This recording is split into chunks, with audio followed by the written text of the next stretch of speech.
네, 오늘 미국 마케팅 학회 첫날로 참여를 했는데 Better Marketing for Better World, 좋은 세상을 위한 더 좋은 마케팅, 이 이니셔티브를 시작한 창시자 분들과 이 운동에 참여하고 있으신 분들을 만나볼 수 있어서 너무너무 좋았고요. 더 바라기는 이제 이분들하고 본격적으로 교류도 시작되고 같이 연구도 하고 또 학생들을 가르치는 것과 관련된 노하우도 서로 나누고 그런 교류가 좀 더 본격적으로 되면 좋을 것 같아요. Better Marketing for Better World라고 더 좋은 세상을 위한 더 좋은 마케팅, 더 나은 마케팅이라는 걸 주제로 계속해서 세션을 들었어요. 제가 연구를 하는 이유도 이 Better Marketing for Better World, 더 좋은 세상을 만들기 위한 더 나은 마케팅, 제가 연구를 하는 이유이기도 하고, 또 제가 지금까지 광고회사에서 일하거나 정부기관에서 일할 때 항상 가지고 있었던 제 동기이기도 하고, 박사과정, 석사과정을 하게 된 동기이기도 하고, 여기 계시는 교수님들은 어떻게 보면은 저하고 같은 동기와 같은 연구 관심사를 가지고 있는 분들이라고 할 수 있어요. 이분들을 맨 처음에 이제 우연히 발견했을 때 너무너무 반가웠고, 이분들 세션을 참여하는 얘기를 나누는 게 저에게는 너무너무 기쁜 일이거든요. 왜냐하면은 마음이 같은 친구를 만나는 거나 마찬가지이기 때문에. 오늘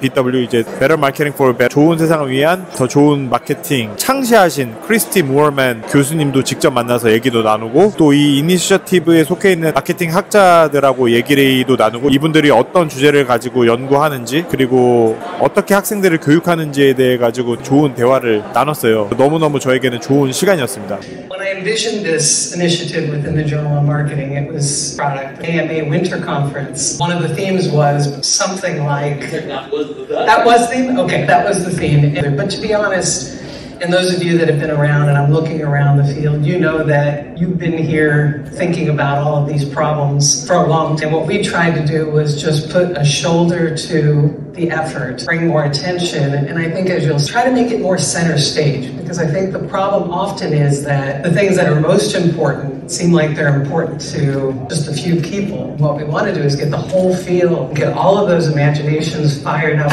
and operating on these problems. That's the only way we're going to make progress. So I'm glad you could join. 하루 종일 Better Marketing for Better World 세션에만 참가를 했는데, 예를 들면 리서치에 있어가지고는 이분들이 이 마케팅이라는 분야가 단순히 구매에 대한 분야가 아니라 이 마케팅 기술을 가지고 여러 가지 공공정책이라든지 세상의 다양한 문제들을 해결하고 사람들의 행동을 변화시키는데 활용될 수 있는 유용한 기술이라는 점을 이야기 나누면서 다양한 분야의 연구 주제들을 얘기를 나눴고, 예를 들면은 어떻게 하면 우리 동네 공동체를 더 좋게 만드냐, 어떻게 하면은 정치적으로 더 바람직한 선택을 하게 만드냐. 이분들이 연구에서도 다 대기업 마케팅만 연구하고 구매만 연구하는 게 아니라 인도 빈민촌에 있는 사람들을 대상으로 연구하기도 하고, 혹은 아프리카에 있는 어린이들이 어떻게 하면 더 건강한 식습관을 가지게 할 것이냐에 대한 연구도 하고, 제가 관심을 가지고 있는 연구들에 대해서 활발하게 되고 있다는 걸 확인할 수 있었고요. So we worked with NGOs. We created a survey. We had it translated into the regional dialect of Hindi. We did. 제가 하는 연구 분야 지속 가능성에 대한 관심이 경영대학 내에서 한국에서 더 많이 커지고 그랬으면 좋겠습니다. 오늘 연구자들이 이야기한 것처럼 전 세계적으로 정치 상황이 어려워지면서 지속 가능성이나 다양성, 사회적이나 환경적 문제를 다루는 연구를 하는 게 오히려 정부에서 지원금이 끊기거나 그런 극단적인 경우들도 생기고 있거든요. 경영대학 내의 연구자들에게는 아직 정부 펀딩이 끊기는 위협이 덜하기 때문에 경영대학에서 앞으로 그런 사회적인 연구들, 환경적인 연구들, 다양성과 관련된 연구들을 좀 더 열심히 하는 것이 경영학자들의 중요한 사회적 역할인 것 같다. 그런 얘기까지 오늘 세션에서 들으면서 많이 배웠습니다. Thank you for your time, for your friendship, for your...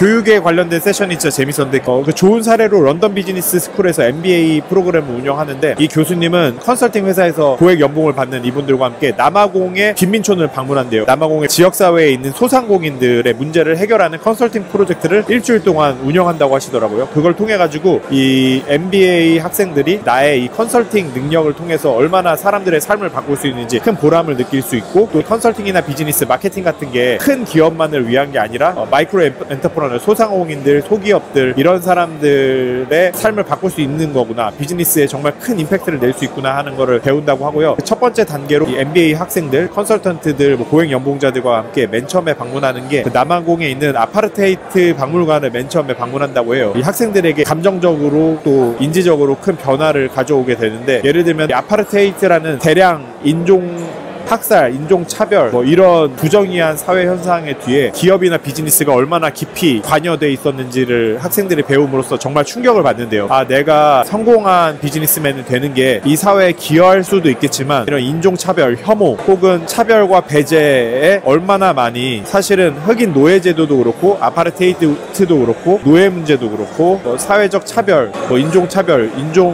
청소 이런 끔찍한 일들에도 얼마나 기업이나 비즈니스가 깊이 관여되거나 혹은 협력해 왔는지 이런 것들에 대해서 역사적으로 한번 돌아보면서 충격도 받고 감정적으로 슬픔도 느끼고 아, 내가 비즈니스 이 교육을 받지만 MBA 학생으로서 사회를 더 좋게 하는 방향을 위해서 교육을 받아야 되겠다 하면서 도덕적이고 가치적인 측면에 대해서 다시 돌아보게 되는 계기가 된다고 하더라고요. 저도 이런 교육을 해왔지만 선진국 런던 비즈니스 스쿨이나 미국의 유수의 대학에서도 이런 관심을 가지고 있는 연구자들이나 교육하는 분들이 계시다는 게 저에게 너무너무 좋은 영감을 주었고 더 큰 용기를 준 것 같습니다. 저도 쪽방촌 혹은 노숙인 관련된 봉사활동을 하고 있는데 이 연구자분들 역시 노숙인 문제를 해결하기 위한 마케팅 수업을 하고 있더라고요. 근데 교육 측면에서는 집이 없는 노숙인들이 어떻게 이들을 주제로 해서 학생들에게 의미 있는 학습을 할 수 있게 하느냐를 이야기를 나눴는데 첫 번째로는 이 노숙인이라는 인식, 사람들이 가지고 있는 인식에 대해서 이 인식을 바꿀 필요가 있다. 브랜딩이 잘못돼 있다. 노숙인이라는 게 사실 그 길거리에서 중독 문제로 이제 노숙하는 분들도 계시지만 이런 분들은 일부에 지나지 않고 학생들 중에서 경제적 어려움으로 인해서 집을 구하지 못하는 경우도 넓은 광이 홈레스라고 볼 수 있거든요. 그래서 제가 제안한 것은 홈레스 이런 식으로 프레이밍을 하지 말고 vulnerable population,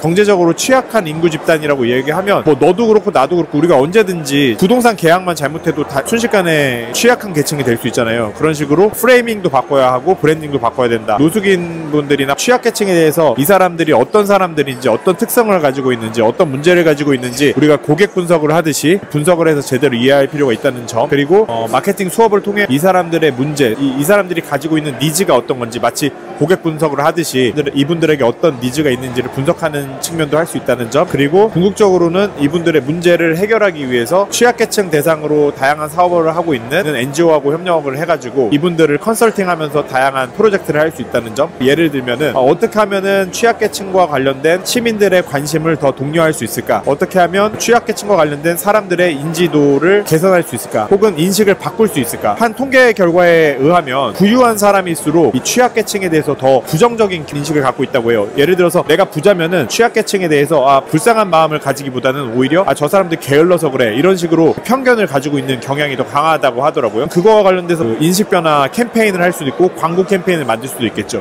또 다른 측면으로는 어떻게 하면 기업의 CSR 캠페인과 같이 할 것인가, 기업의 사회적 책임과 관련된 다양한 활동들을 할 텐데 어떻게 하면은 이 취약계층과 연결시킬 것인가, 취약계층의 문제를 해결하는 게 기업의 비즈니스에 어떤 식으로 직접적 혹은 간접적으로 도움이 돼야 되는지를 또 이야기를 해야 되고, 또 그와 맞는 적절한 프로그램을 기획해야 하잖아요. 예를 들면은 임직원들이 쪽방촌 가서 봉사활동하는 걸 기획할 수도 있고, 기업이 가진 전문성을 활용해가지고 취약계층이 가지고 있는 주거 문제를 해결할 수 있는 프로그램을 운영할 수도 있고, 적정한 기술이나 혹은 에너지 효율성이 높은, 비용 대비 효율성이 높은 주거 환경을 개발하는 기업의 전문성을 활용 건축 프로젝트를 할 수도 있고요. 학생들의 수업에서 취약계층과 관련된 수업을 진행함으로써 학생들이 추후에 이 사회의 리더로 성장할 때 더 포용적인 사회를 만들어가는 데 기여할 수 있다는 점.